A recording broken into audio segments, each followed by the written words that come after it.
Hey everybody, welcome back to Video. So today we're going to continue the series on the MiSTer FPGA DE10 Nano project, and because you guys enjoyed last week's Turbo Core testing video so much, and you guys requested to see a little bit more, I figured I would go through another batch of games on Robert FPGA Zoom Spass's Turbo Nintendo 64 core, because getting better performance out of the Nintendo 64 in FPGA is definitely a good time.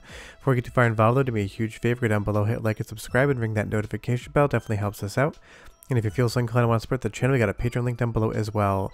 But right off the top, a lot of people wanted to see more Perfect Dark footage in this Turbo core, so I figured why not?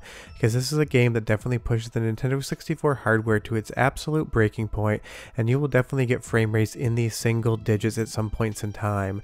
And now with the Turbo core, at least in this intro level here and through to level 2, we're seeing a big uptick in the actual frame rate. We're in the high teens to low 20s depending on what we're looking at, which is a huge improvement. Sure, it's not 60 frames per second, but that was never to be expected, but it makes an infinitely more playable experience. The cadence of the screen movement, the smoothness of the camera, everything here just feels nice. You'll see here when there's nothing going on, we got into the 30 frame per second mark. Now this is Insane Friends footage right here. He gave me permission to use it over on MiSTer Discord. This is the TLB removal patch, and you'll see once that's removed alongside the overclocked core, we're getting frame rates in the 30s to almost 60 frames per second.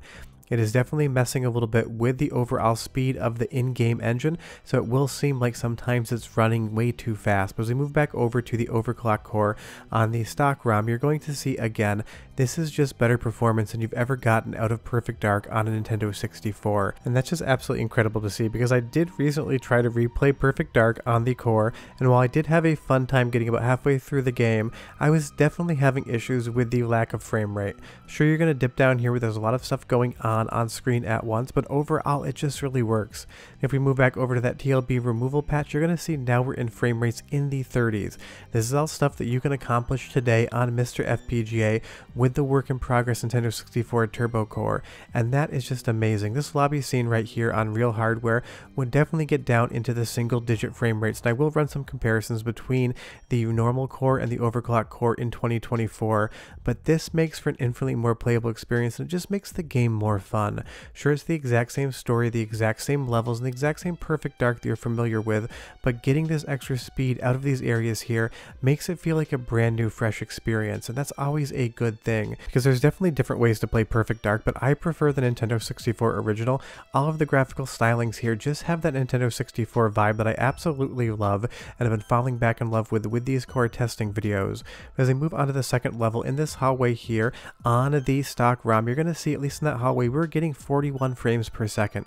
Sure, when a lot of different models load in and have to actually fight you, it is going to dip down into the high teens again, but that is still more impressive than we've ever seen out of Perfect Dark. And the next time I make a playthrough of this game, I'm definitely going to be doing it on the Turbo core. And if you want to see longer tests, single game tests on the new core or any core, let me know down below, because I've been entertaining the idea of just doing 10-minute tests for Nintendo 64 on individual games so I can show you more footage of them. But try out Perfect Dark in the overclock core. It is running so well and so much better than real hardware. But let's switch genres completely and go over to a 3D platform with Donkey Kong 64. You will see here in the intro the timing is still a little bit weird, and Donkey Kong's still going to fall down into the lagoon, not grabbing these vines, but otherwise we're getting a locked 30 frames per second, and when we get into the intro in the game, we're basically seeing the exact same thing. This is another title that would definitely drop frames and have a little bit of issue here and there keeping up with the speed that it needed to be running on the Nintendo 64, and things like this, obviously Perfect Dark is going to feel like the biggest benefit, but something like Donkey Kong 64 running at a locked 30 frames per second, at least in the intro areas, definitely is a vast improvement over where it was again. It's such a fun game if you just ignore the collectathon nature of it, and it's running a lot better on the Turbo core. And the best part is, just like in the last video I said, the speed increase does not affect the audio whatsoever. So go ahead and listen for Donkey Kong's music here for maybe 30-35 seconds, and I'll be back with more games that run fast.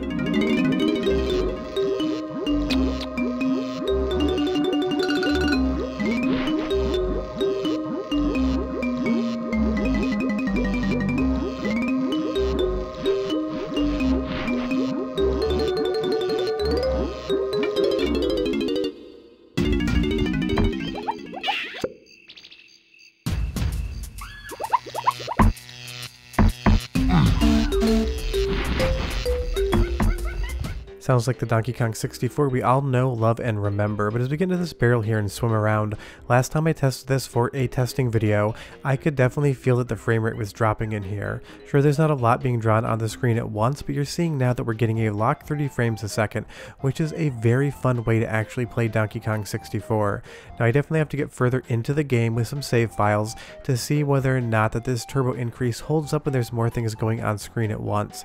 But the fluidity of the motion, the way the screen moves, and everything being locked at 30 here is just a big difference in the overall enjoyment of what you're actually playing. And I can't wait to get further into this game, do some more testing. But leave me a comment down below and tell me what you want to see tested next. Now moving over to the 60 frame per second version of Super Mario 64, this intro right now is running absolutely rock solid at 60 frames per second. And the engine is tied to this new frame rate, it seems like, because when it dips down, the gameplay is going to slow down as far as slow motion is concerned. It's not just going to feel choppy, it's actually going to slow itself down. But as we take this pan through Peach's Castle here, you can see in that counter at the top left hand corner, we're hitting 60, 61, 62 frames per second. And this is a level of fluidity you've never seen for Super Mario 64 on real hardware. If you put this ROM onto an EverDrive, you're definitely not going to get that level of performance either. But in the new turbo overclocked core, you're going to get 60 frames per second for the most part. Unfortunately, once it does drop down, it is going to slow the gameplay down a bit. For some reason, the text box seems to drop that frame rate as well. But as Mario actually runs around Peach's courtyard right here, it is so fluid. It is interesting that the text box seemed to kind of break up the frame rate a little bit, must just be hitting the engine a little bit too hard. And big thanks to Andy D for grabbing the capture of Super Mario 64 for me today. Definitely helped me out because it's very close to Christmas, although you'll be watching this after the fact. But as Mario moves around, goes to that first person camera, and otherwise just kind of navigates the world, seeing this run at a full 60 frames a second is such a fluid and interesting experience. It feels both like the Mario 64 everyone remembers, and it feels like a completely different game at the same time. Now unfortunately, the minute we run into this painting and get to an actual level, that illusion is going to break down, because the minute it goes below 60, you're going to see that the game starts to get slower. Now there's two ways to deal with frame rate drop. Sometimes the screen just gets choppy, like in most Nintendo 64 games. Other times, if the physics in the game engine are tied to the frame rate, it's going to slow down the actual game itself. And consider this is a patch. That must be how it's done here, because you'll see once we get to 45 frames a second, it does feel like it's in slow motion. But as we get closer to 60 frames a second, it gets much closer to a 100% speed as far as the actual gameplay is concerned. So definitely check this one out, give it a test, but just be aware that it is not going to run at a locked 60 frames per second, but you never know, Robert may update this core one day to do something completely different, so we'll have to test this one next time, and if there is a next time, we see a new turbo core. But let's move on to another game that definitely chugged on real hardware and has improved in the turbo core, and that's going to be Turok 3. Now this definitely isn't running at the most impressive frame rate ever, but it's running at a better frame rate than stock Nintendo 64 hardware. And honestly, Turok 3 always felt like this game that straddled generations. It felt like it should have been like a Dreamcast or PC era game, in both the design and level layout as well as the complexity of the graphics, but it was on the Nintendo 64, so all of these visual enhancements you see here came at the great expense of it running absolutely slideshow in spots on real hardware. Now in the turbo core, we're in the high teens to the low 30s, and that makes a huge difference in the playability of this game. I also always love the Turok 3 soundtrack and just how gentle it is off the start. So one more sound sample of the turbo core, and I'll be back with one more game to show you guys.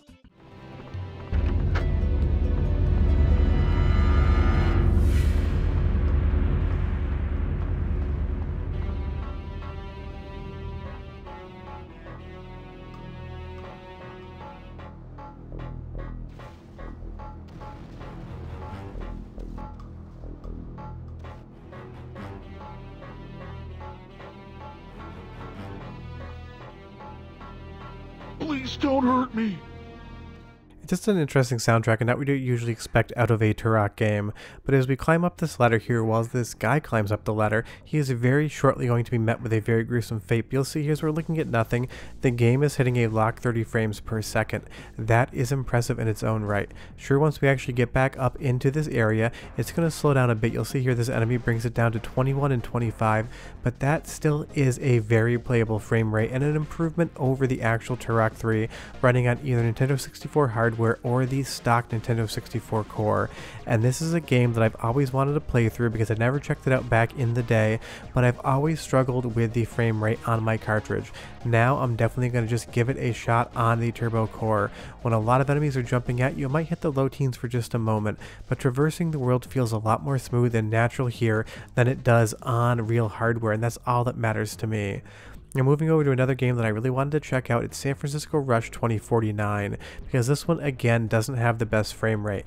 The good thing is it is much improved here on the Turbo core. The unfortunate part is it does introduce some instabilities in the performance that were not in the regular core, and that's what Robert FPGA Zoomspa said when he released this. That some games may become less stable than the mainline core, and San Francisco Rush 2049 is definitely one of them, but this just feels so much better. Watch this footage, see the smoothness. We're hitting 30 frames a second. It will definitely dip down. It's not doing a lock 30, but this is a better, faster feeling Rush 2049. As I move over to the footage from my previous testing video last week, you're going to see that the screen is just jerkier and the fluidity in the motion is definitely run through completely. This is more in the high teens to low 20s where the Turbo core is hitting basically close to 30 frames per second unless there's something complex going on screen at once. And you'll see here even in this jump, the game definitely is not as smooth in the visual department. And moving back to the Turbo core going through this tunnel, it is a night and day difference. Just make sure that you're watching this video at 60 frames per second or you're not going to get it. You will see there that I missed that little trigger pad, and that's going to become very important in just a moment. But again, this is a San Francisco Rush 2049 that I've never played on Nintendo 64 hardware because it's running that much better. Now I know last video I said that Dreamcast is definitely the preferred way to play this game, and that is true, but a lot of the reason it was the preferred way to play was because it had a better frame rate. This core is closing the gap between those two versions, and honestly that is just a fun thing to see.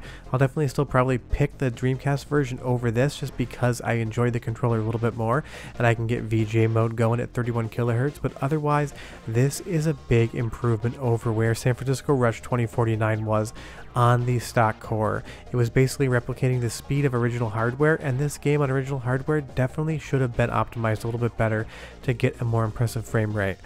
But when I talked about this Turbo core causing some instabilities and other issues, you will see here we're going to go through this same hill, and I'm going to drive over that trigger that I missed on lap 1. It's a good thing I did miss it, because the second time we hit it, something very strange is going to happen that does not happen on the normal core. Touch the trigger, the game freezes. Do not know what initiated that, but that is an issue in the current Turbo core. But that's the next slate of tests on Turbo. If you want to see more of these videos, leave me a comment down below and give me some game requests. There's a lot of games on the Nintendo 64 that suffer performance issues, and I'm definitely willing to check them out in testing videos. But I should not be making this video right now. I should be wrapping Christmas gifts because I'm doing this before Christmas and you're watching it after. But I got so excited to test the core out on the weekend that it came out, I had to just get one more video in. Short of that, I hope you guys had a great Christmas, and I will see you for more Nintendo 64 testing videos this week. But if you haven't tried the Turbo core yet, now is your chance to do it. Bye-bye.